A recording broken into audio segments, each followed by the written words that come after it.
सूबाई वज़ीर इत्तलात शर्जील इनाम मेमन ने कहा है कि कराची के सनती इलाकों के लिए 9 अरब 28 करोड़ रुपए से ज़ायद के तरक्याती पैकेज की मंजूरी दी गई है।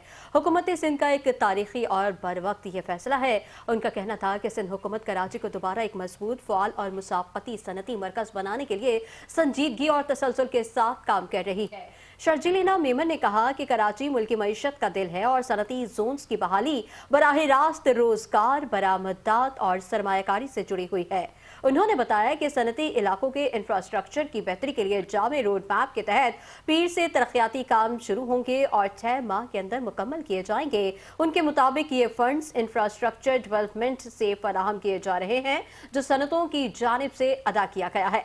शर्जील इनाम मेमन ने यह भी कहा कि मुख्तलिफ सनती जोन्स के लिए ज़रूरत और तरजीह की बुनियाद पर फंड्स की मुनसिफाना तकसीम हुकूमत सिंध के अमली इक़दामात का सबूत है। उन्होंने वाज़ेह किया कि तरक्याती कामों के मयार, रफ्तार और शफाफियत पर कोई समझौता नहीं किया जाएगा और मुजव्वज़ा निगरान कमेटी के जरिए तमाम मंसूबों की कड़ी निगरानी की जाएगी।